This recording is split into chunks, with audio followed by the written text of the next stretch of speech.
बिस्मिल्लाहिर्रहमानिर्रहीम अस्सलामुअलैकुम। मैं हूं मोहम्मद शुएब उमर। आज की इस वीडियो में मैं आपके साथ डिस्कस करूंगा एमएस प्रोजेक्ट। एमएस प्रोजेक्ट का क्या इस्तेमाल है, इसका मेन फंक्शन क्या है, ऑल इज़ दैट। सबसे पहले तो मैं आपको बताऊं, एमएस प्रोजेक्ट एक प्लानिंग का सॉफ्टवेयर है जो कि डिफरेंट कंस्ट्रक्शन साइट पे स्केजुलिंग के लिए यूज़ होता है। ठीक है, वैसे तो प्राइमरी P6 भी बहुत अच्छा और टॉप क्लास का सॉफ्टवेयर है जो प्लानिंग में यूज़ होता है, स्केजुलिंग के लिए, प्लानिंग कंट्रोलिंग स्केजुलिंग के लिए। लेकिन उसकी वीडियोस मैं बाद में आपके साथ शेयर करूंगा, बनाऊंगा इंशाल्लाह ताला। तो फिलहाल अभी एमएस प्रोजेक्ट पे बात करते हैं। तो एमएस प्रोजेक्ट ये क्या है? ये प्लानिंग का एक है, प्लानिंग का सॉफ्टवेयर है जो प्लानिंग ट्रैकिंग एंड कंट्रोलिंग के लिए इस्तेमाल होता है। इसके दो मेजर एरियाज़ हैं। ठीक है, सबसे पहले time management and cost management. Time management क्या है? आपको जो प्रोजेक्ट बना रहे हैं वो उस टाइम के अंदर मुकम्मल होना चाहिए जो आपको गिवन टाइम है, जो टाइम में आपने प्रोजेक्ट प्लान किया हुआ है। ठीक है, दूसरा कॉस्ट मैनेजमेंट है। कॉस्ट मैनेजमेंट क्या होती है? आपका जो प्रोजेक्ट है उस कॉस्ट, उस बजट के अंदर मुकम्मल होना चाहिए जो एक फिक्स होता है स्टार्ट में एग्रीमेंट में। ठीक है, ये दो इसके मेन मेजर एरियाज़ हैं। ये जब भी आपने प्लान करना है तो ये अपना आपको मद्देनज़र रखने होंगे। ठीक है, उसके बाद कुछ डॉक्यूमेंट्स होते हैं जो आपको प्लानिंग के लिए ज़रूरी होते हैं। सबसे पहले कॉन्ट्रैक्ट एग्रीमेंट। कॉन्ट्रैक्ट एग्रीमेंट क्या होता है? एक क्लाइंट और कॉन्ट्रैक्टर के दरमियान एक एग्रीमेंट होता है जो बहुत ज़रूरी होता है। इसमें पॉइंट्स होते हैं जिसको मद्देनज़र रखते हुए आप प्लान करते हो। ठीक है, दूसरे नंबर पे हमारे पास BOQ होता है। BOQ होता है बिल ऑफ क्वांटिटीज़, यानी कि हर कंपनी में, जिस कंपनी में आप काम कर रहे हैं वहाँ पे एक डेफिनेटली एक QS होगा या सीनियर QS होगा जो कंप्लीट क्वांटिटीज़ BOQs को देख रहा होगा। तो वो आपको BOQ प्रोवाइड करेगा जिसमें से क्वांटिटीज़ आप यूज़ करेंगे अपने प्लानिंग के सॉफ्टवेयर में प्लानिंग के लिए। तीसरे नंबर पे है प्रोजेक्ट ड्राइंग्स।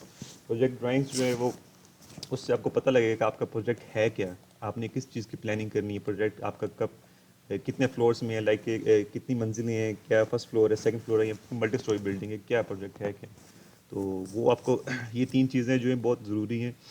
इसको इन तीन डॉक्यूमेंट्स के होते हुए मद्देनजर आप रखते हुए सारा कुछ आप ड्राइंग करेंगे। उसके बाद ये पार्टीज़ हैं। पार्टीज़ सबको पता है, क्लाइंट, कंसल्टेंट और कॉन्ट्रैक्टर क्या क्या हैं। क्लाइंट और मोस्टली प्रोजेक्ट्स में क्लाइंट और कॉन्ट्रैक्टर ही होते हैं, लेकिन समटाइम्स क्या होता है कि बहुत मेगा प्रोजेक्ट होता है और क्लाइंट जो होता है बहुत बिजी होते हैं, तो क्लाइंट खुद फॉलो अप नहीं कर पा रहा होता, तो वो एक मिड पार्टी रख लेता है जिसे कंसल्टेंट कहते हैं। वो यानी कंसल्टेंट आपकी तमाम कॉन्ट्रैक्टर की तमाम एक्टिविटीज़ को देखेगा, उसको अपने according to drawing, according to requirements client की जो होती हैं वो काम करवाएगा। तो क्लाइंट उसे हायर करता है कंसल्टेंट को, तो जो सारा काम कॉन्ट्रैक्टर का देख रहा होता है। ठीक है, आगे आ जाए प्रोजेक्ट फेज। प्रोजेक्ट के दो फेज हैं, प्लानिंग और दूसरा एग्जीक्यूशन।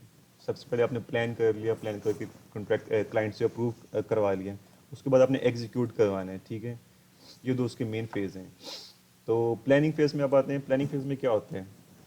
प्लानिंग फेज में आपने सबसे पहले अपना प्रोजेक्ट बनाना है, जो भी आपका प्रोजेक्ट है, लाइक कि आपकी कोई टावर है, कोई अपना बिल्डिंग है, कोई कमर्शियल बिल्डिंग है, बिल्डिंग हाउस ही है। ठीक है, आपने वो प्रोजेक्ट बनाना है तो आपने उसके प्रोजेक्ट स्टार्ट कर लेना है।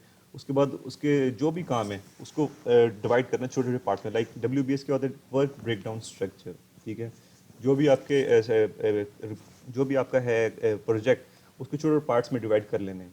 फिर उन WBS में आपने एक्टिविटीज़, टास्क वगैरह लगाने, लाइक अगर आपका ग्राउंड फ्लोर है तो उसमें एक्सक्वेशन वगैरह की उसकी एक्टिविटीज़ बन जाएगी। उस एक्सक्वेशन में उसकी कंपैक्शन, लीन, PCC, ये सारी एक्टिविटीज़ आपने लगानी है WBS के बाद। ठीक हो गया, उसके बाद उन एक्टिविटीज़ को लिंक कर लेना। लिंक कैसे लगाने हैं? अब लिंक लगाने के लिए भी चार ऑप्शन दिए हुए हैं, SS, FS, SF और FF। SS क्या है? Start to start link. ठीक हो गया, FS क्या है? Finish to start. SF क्या है? Start to finish. और FF क्या है? Finish to finish link. अभी लिंक लगाने कैसे हैं ये भी मैं आपको MS प्रोजेक्ट में अपना जब स्केड्यूल बनाऊंगा तो कंप्लीट आपको दिखाऊंगा। ठीक है, मोस्टली वैसे SS और FS यूज़ होते हैं। ठीक है, ये SF और FF ये बहुत बहुत रेयर, बहुत कम, मतलब बहुत ना यूज़ होने के बराबर है। मोस्टली अपने SS और FS ये यूज़ होते हैं। ठीक हो गया, उसके बाद आपने रिसोर्सेज बनानी है। रिसोर्सेज कैसे बनानी है और उसको असाइन करने हैं? रिसोर्सेज तीन ही होती हैं। लेबर, लेबर जो होती है उसमें आपकी आ जानी है लेबर जो मैन पावर होती है। नॉन लेबर में होती है आपकी मशीनरी वगैरह होती है, लाइक कोई डंपर, आपके एक्सवेटर वगैरह, ये नॉन लेबर में आ जाना है। और तीसरे नंबर पे आपकी आती है मटेरियल। मटेरियल में आपकी सैंड हो गया, आपका क्रश हो गया, आपके सीमेंट हो गया, ये तीनों चीज़ें आपकी ना मटेरियल में आ जाती हैं। ये सब आप रिसोर्सेज वगैरह होती है मैं असाइन करेंगे ये आपको मैं करके भी दिखाऊंगा। तो रिसोर्सेज बनाएंगे, फिर उस एक्टिविटीज़ में असाइन करेंगे, ये भी मैं आपको सारा कुछ करके दिखाऊंगा। उसके बाद आता है creating base line, assigning base line. ये वैसे एक्चुअली P6 प्राइमरी P6 में होता है, उसमें बेस लाइन बनाते हैं फिर उसको साइन करते हैं, लेकिन इसमें भी आपको दिखाऊंगा बेस लाइन कैसे साइन करनी है। बेस लाइन साइन करने के बाद आपने ट्रैक करना है, मॉनिटर करना है, उसकी परफॉर्मेंस नोट करनी है। एक लाइफ साइकिल होता है इसका, प्लानिंग का लाइफ साइकिल। तो वो क्या होता है ये देखिए, plan the project and approve the project line. आपने प्लान कर लिया प्रोजेक्ट, उसके बाद अप्रूव करवा लिया, उसमें बेस लाइन लगा ली प्रोजेक्ट में, फिर अपना काम स्टार्ट कर दिया। Initiate the work in accordance with the plan. ठीक होगा, अपना काम स्टार्ट कर दिए और प्लान के हिसाब से कर रहे हैं, फिर उसकी मॉनिटरिंग करनी है, अपनी प्रोग्रेस नोट कर रहे हैं।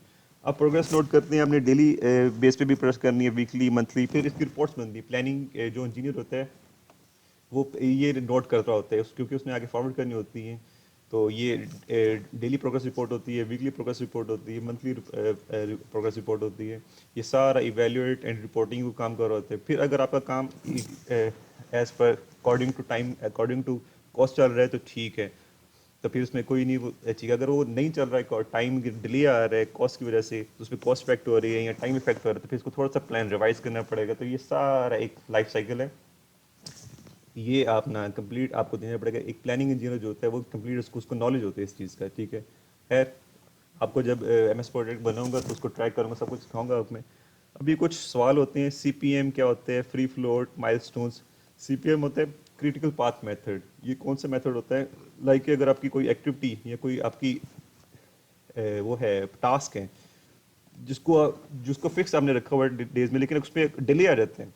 उस डिले को, वो डिले पूरे प्रोजेक्ट को आपके प्रोजेक्ट को इफेक्ट करता है, वो आपका CPM होता है। लाइक अगर आपकी ऐसी एक्टिविटी जिसको डिले या जिसको चेंज, जिसके डेज को चेंज करने पे वो इफेक्ट पूरे प्रोजेक्ट पे होता है, तो वो होता है CPM। ठीक होगा, ये आपको मैं दिखाऊंगा भी प्रोजेक्ट, MS प्रोजेक्ट पे जब मैं करूँगा तो ये मैं आपको दिखाऊंगा भी। और दूसरे पे है फ्री फ्लोट, टोटल फ्लोट। ये होता है कि किसी एक्टिविटी में अगर आपको चेंजिंग करें तो वो आपके प्रोजेक्ट पे कोई इफेक्ट ना हो। ठीक है, ये फ्री फ्लोट है। प्लस ये माइलस्टोन्स क्या होते हैं, माइलस्टोन्स मैं आपको दिखाऊंगा। माइलस्टोन समरीज, ये टास्क डिपेंडेंट, ये चीज़ें सब मैं आपको सब करके दिखाऊंगा।